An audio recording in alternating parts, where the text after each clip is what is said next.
Uniform civil code यानी एक देश एक कानून। हालांकि लॉ कमीशन ने अभी देश की जनता से उनके सुझाव मांगे हैं, लेकिन इस सबके बीच में प्रधानमंत्री नरेंद्र मोदी ने जिस तरीके से अपने कार्यकर्ताओं यानी कि बीजेपी के कार्यकर्ताओं को मध्य प्रदेश में संबोधित करते हुए इसका जिक्र किया, उसके बाद में अब कयास लगने लगे हैं कि क्या अब इस सरकार यानी कि मोदी सरकार का अगला एजेंडा, बड़ा एजेंडा यूनिफॉर्म सिविल कोड है। हमारे साथ मौजूद हैं जेडीयू के वरिष्ठ नेता केसी त्यागी साहब। सर, माना अब चर्चा ये शुरू हो गई है कि क्या मोदी सरकार का अगला बड़ा एजेंडा यूनिफॉर्म सिविल कोड? हाँ, चूँकि चुनाव करीब हैं और चुनाव जीतने के लिए कोई एक ऐसा मुद्दा चाहिए जो समाज में विभाजन करे और बहुसंख्यक समाज के बड़े हिस्से का वोट प्राप्त किया जा सके। 2017 में जस्टिस BS चौहान के अध्यक्षता में कमेटी बनी थी, जिसकी रिकमेंडेशन है कि समाज के सभी लिंग्विस्टिक माइनॉरिटीज़ से, सभी स्टेक होल्डर से बातचीत करके कोई आम सहमति बनाई जानी चाहिए। 2017 से पड़ी हुई रिकमेंडेशंस आज 7 साल हो गए हैं और उस पर कोई चर्चा कभी नहीं हुई।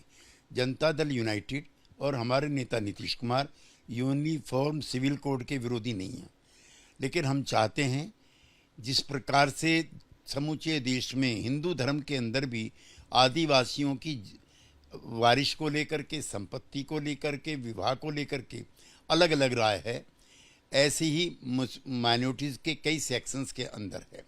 झारखंड विधानसभा जो डोमिनेटेड है आदिवासियों के द्वारा, उसने प्रस्ताव पास किया है और दर्जनों आदिवासी संगठन UCC के सामने खड़े आ गए हैं। लेकिन सर, सवाल ये उठ रहा है, खुद जो प्रधानमंत्री ने कहा कि एक देश एक ही कानून। अब एक परिवार में भाई बहन है तो क्या सबके लिए अलग अलग कानून होगा? तो हमारा देश अगर एक परिवार है तो सबके लिए एक ही कानून तो होना चाहिए। परिवार एक है, हजारों जातियां हैं, हजारों मत हैं, हजारों परंपराएं हैं, हजारों भाषाएं हैं, हजारों पोशाक हैं, हजारों मत हैं, कई धर्म हैं।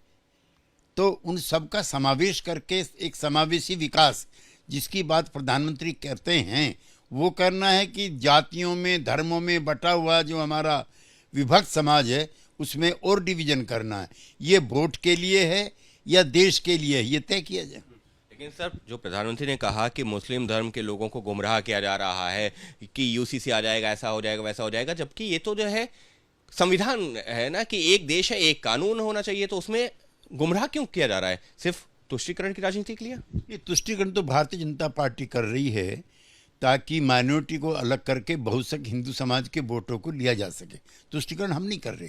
चुनाव के मौके पर ये कायदे कानून लाए गए BJP के हैं, नंबर 1। नंबर 2, जहाँ तक मुस्लिम्स की बात है, उनके सारे सवालों पर भारतीय जनता पार्टी विरोध करती रही है।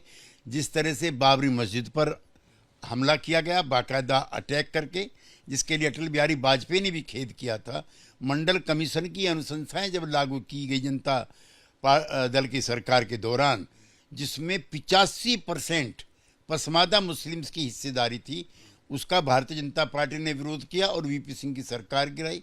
गौ रक्षकों के नाम पर जिस तरह से हजारों निहत्ते बेगुनाह लोगों का कत्ल किया गया, इसलिए ये मुसलमानों को हम लोग तंग करना चाहते हैं कि ये करना चाहते हैं, ये समय तय करेगा। यानी साफ तौर पर केसी त्यागी साहब का यही कहना है कि जेडीयू भी ऐसा नहीं है कि पूरी तरह से विरोध कर रही है, लेकिन मांग ये है कि अगर UCC यानी कि यूनिफॉर्म सिविल कोड लाना है तो उसके लिए पहले चर्चा होनी चाहिए, क्योंकि हमारे देश में अलग अलग जाति हैं, अलग अलग लोग धर्म अलग अलग अपनाते हैं, तो ऐसे में सबके विचारों का सम्मान होना चाहिए और उसके बाद में ही इस तरफ आगे बढ़ना चाहिए। और फिलहाल अभी इस मुद्दे पर चर्चा इस वजह से शुरू हुई है क्योंकि साल भर से कम बचा है आम चुनावों में।